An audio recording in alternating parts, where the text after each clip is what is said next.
there is one good positive thing that I really do love for the new movie called Dolittle.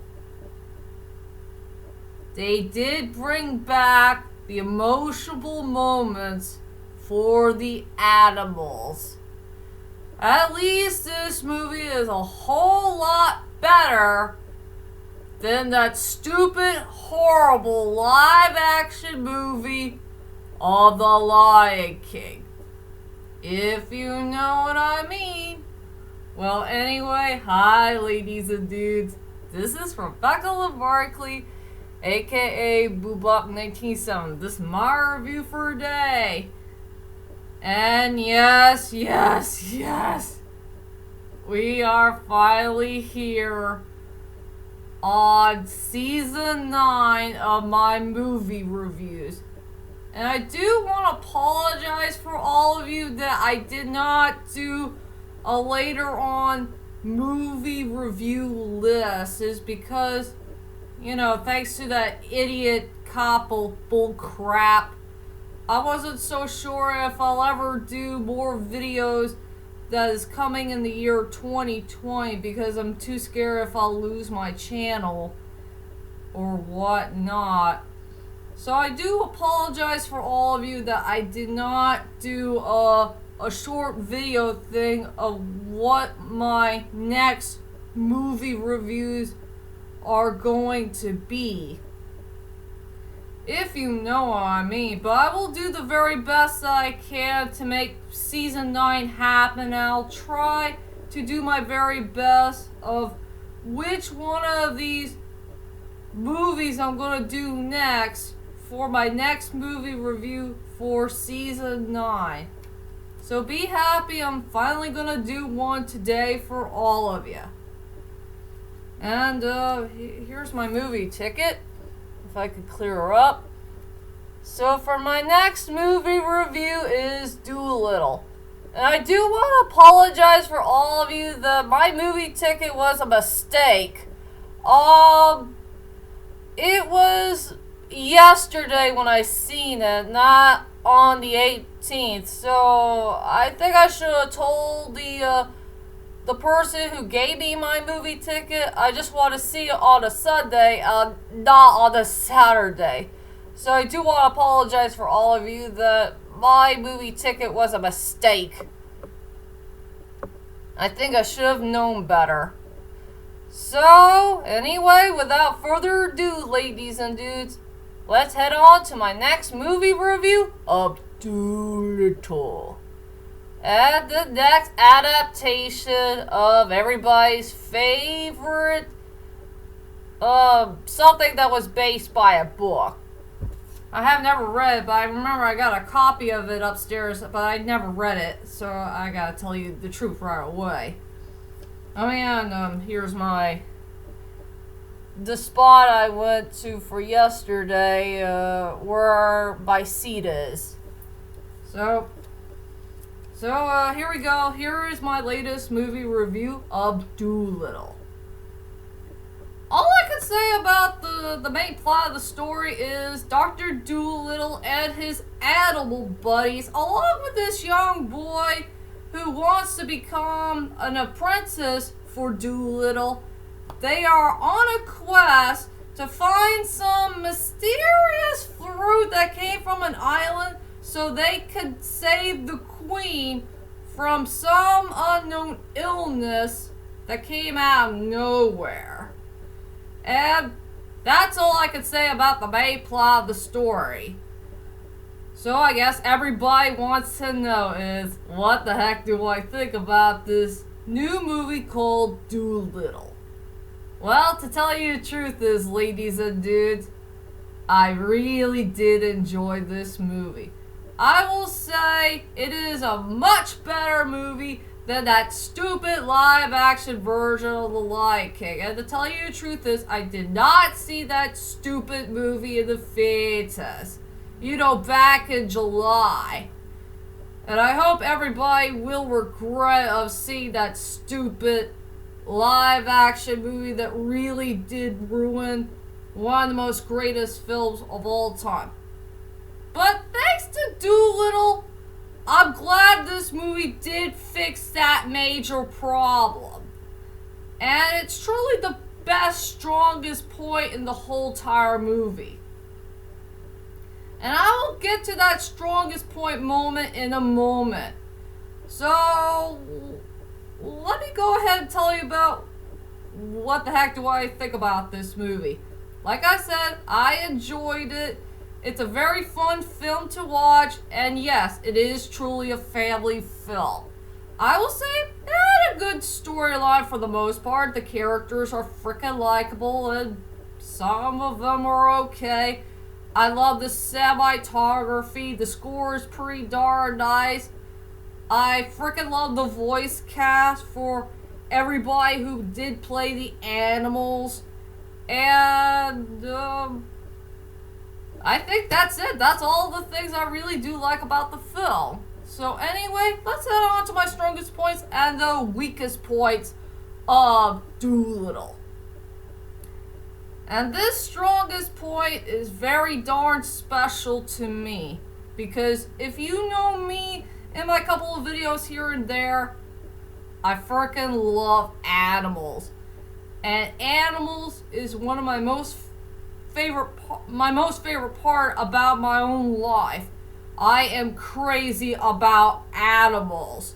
And there are so many great animals to be found. From both big to small. So yeah, the strongest points for this movie is the animals. There are so many great animals to see in this film. Like a gorilla, a polar bear, a parrot, a tiger,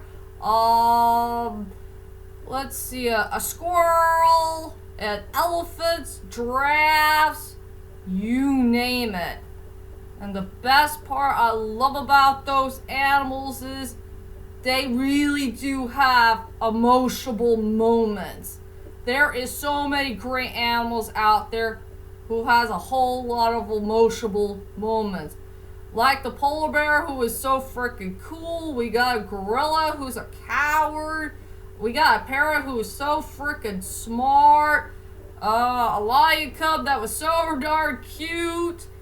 A squirrel who is very, very fearless, but he doesn't like humans that much. I mean, this is the reason why this movie is way better than that stupid live-action version of The Lion King. And this is the important part about movies, is we need some animals who do need emotional moments. And there are so many great animals out there to see who does have emotional moments. And I'm very, very happy about that. Whoever made this movie and who made that great idea of bring back emotional animals is the true positive thing. I really do care for this movie. So they deserve a 2 thumbs up. And yes, there is one interesting fun fact you should know about this movie. We got a couple actors and actresses here and there who did so many voice works. You know, in the previous films. I remember John Cena did play a character who was a bull. I forgot that bull's name. It's been a while. Yeah, he did play a bull in an animated film. We already know that Tom Holland is in 2 new animated films. One is called The Spies in Disguise, where he played a smart kid who decided to make a weird potion to turn his partner into a pigeon. And I know he's going to play that cute little alien for the new Pixar film. And I know that Ray Fiennes did do some 2 animated films. I did remember. He did play our beloved Ramesses from The Prince of Egypt. And the other is a stop motion animated film where he did play our beloved Jesus. No, I'm not lying, dudes. He did play Jesus in a stop motion film, but I forgot what the title was called. So yeah, there's a couple of good actors here and there who did do some voice work in a couple of animated films here and there. So that's a good, interesting, fun fact that all of you should know about some of your favorite actors and actresses who did do animated films in voice work. So yeah, that's my main strongest point for the film. And yes, I do admit I do have one little weak point in the movie. And don't get me wrong, I really do love Robert Downey Jr. and he is such a great actor. But I think I really love him better as our dear beloved Iron Man in some of the Marvel's films here or there. I will say for him playing Dolittle, I will say he did a really decent job of playing a very fantastic character who loves animals and he can understand what the heck they're saying and all that stuff. But my major problem I have with this character is he sounded too much like Johnny Depp. I remember he acted like Johnny Depp here and there in this film and not, being himself as Robert Downey Jr. It's not a good idea to be somebody like you're not. Just be yourself in your very own film. So yeah, that's my only weak point I found with this movie, that Robert Downey Jr. is sounding too much like Johnny Depp. Well, if you pay attention to the Johnny Depp films that came from the Pirates of the Caribbean saga, yeah, he sounded a bit too much like Captain Jack Sparrow. And if you guys get the picture. So, that's the only weak point that I will find in this movie. And now, let's go on to the characters. I will go with the two characters who are truly the best parts about the movie. And these characters are truly animals. The first one I want to talk about is the female parrot played by Emma Thompson. And yes, an interesting fun fact about her, she is an old friend of the old great and mighty Liam Neeson and Alan Scary Rickman.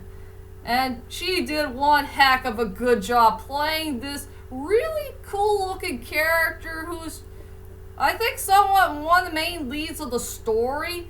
I will say she had a very fun storyline. She has a great personality and attitude.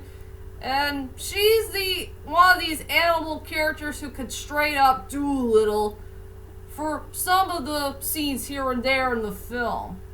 That's all I could say about that really cool character. And the second character I really do care about in this movie is that really cool polar bear played by our dear beloved John Cena. I will say John Cena as the polar bear, he is truly the best part about this movie. I freaking love this character to death. I mean, he had a really cool storyline. He has a great personality, great attitude. He's a very fun character to watch. And he's one of these characters who likes to keep himself cool. I mean, he's a very cool looking polar bear who doesn't like to be in the cold for way too long.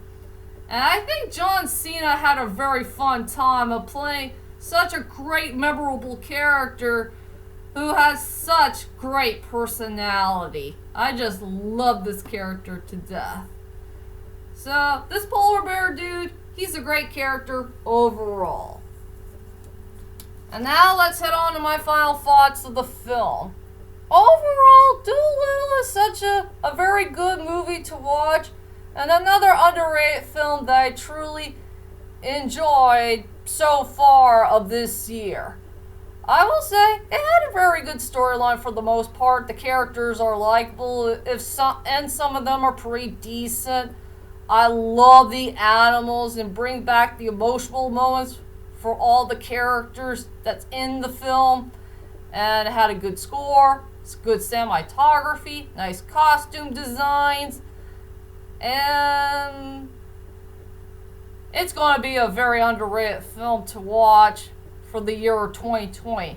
So I decided to give this film an 8.8 out of 10. And trust me, there's going to be more movie reviews to come in the year of 2020. I promise to you for that, ladies and dudes. And that's my whole entire movie review of Dolittle. I hope you enjoyed this movie review, and join me next time for my next movie review to come, and I hope and pray it will come on Valentine's Day. I really want to do a movie review called Ordinary Love, and I do hope and pray that this movie will break the third person curse, if you know what I mean. And that is it for now. I'll see you guys later, and sayonara.